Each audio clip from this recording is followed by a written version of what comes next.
Hey singers, thanks for watching this video. I'm going to help you understand why a random sharp, flat, or natural, also called an accidental, all three of those, show up in your music, and how you can understand them using solfege and why they're useful. There's only three that are useful, and I'm going to share with you which accidentals are the most useful that show up in 90% of music and how easy it is to understand why. Stay tuned.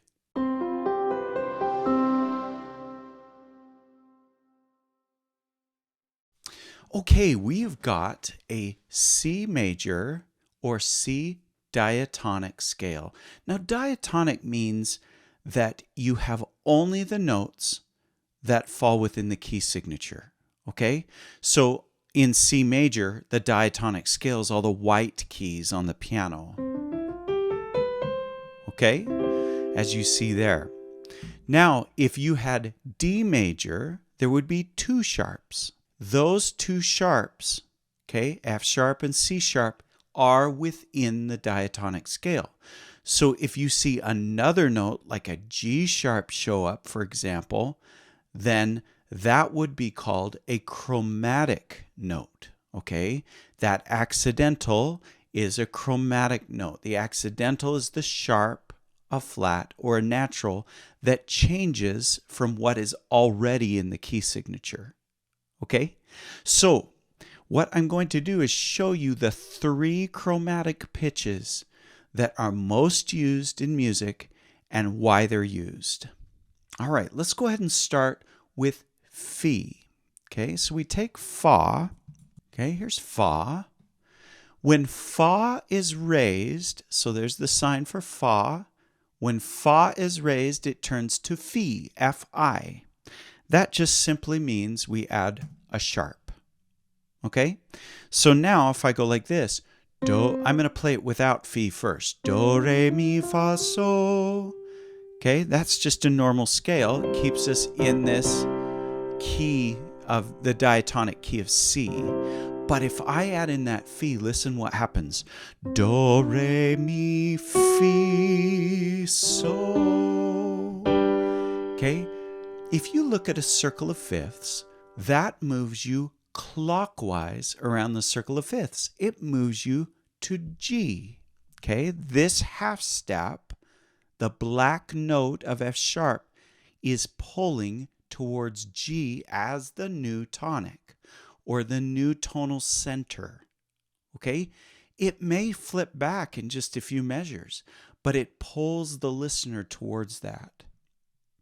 Now, the circle of fifths, if you were to take any key and add in that sharp 4, turning it to Fi, it will move one step around the circle of fifths. Okay, so this applies to all keys. Let's go ahead and make this go back to natural.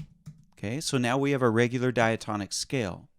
So we're moving around. Now I'm going to show you the way that you go counterclockwise around the circle of fifths to the subdominant. The subdominant is the 4 chord. Okay, so the 4 chord, for example, 1, 2, 3, 4. That's the chord built on F. Okay, the 5 chord, which we just talked about, is called the dominant. It's the 1, 2, 3, 4, 5th chord. All right, so back to this subdominant, the 4 chord. The way you get there, the way you trick the ear into wanting to go there, is you flat T. When you flat a note in solfege, it goes to the E sound. So like T, te. Okay, so I'm going to play this. Here's C major. Okay, here's Do, Ti. Okay, now watch when I hit Do, te. Do, te.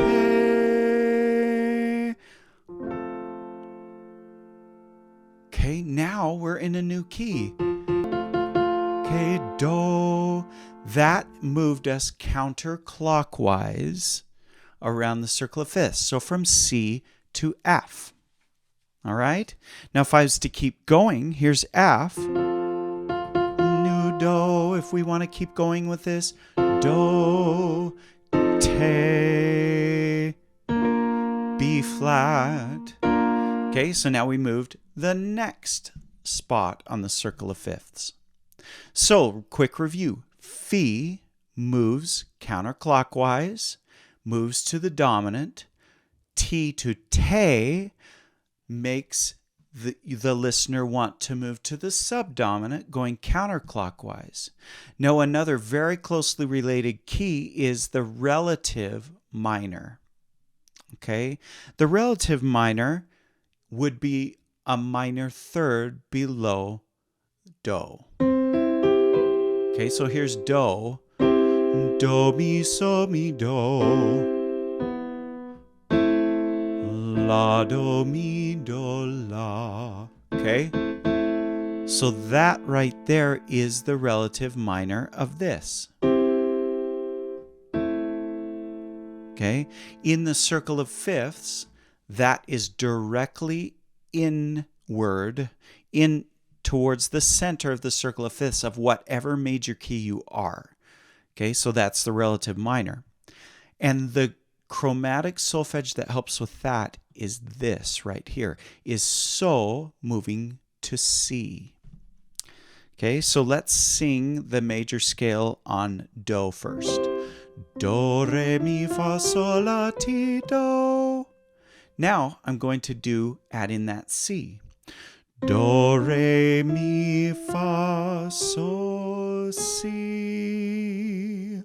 la. Okay, so si, la. Whoops, I forgot to change that on the music. So C would be the G sharp, moving now to this 6, which is the bottom note of the relative minor. All right? So those 3 chromatic pitches, let's highlight them. Okay? First is Fi. Fi helps the listener move to the 5, going chromatically. Te helps the listener move counterclockwise to the 4.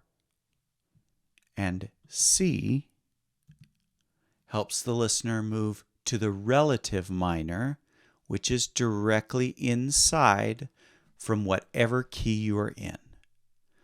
If you know those 3 accidentals, those 3 solfege syllables, you can sight read anything. Even when they throw a random accidental at you, those are the 3 basic chromatic pitches.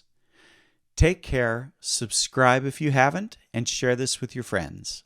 Bye-bye.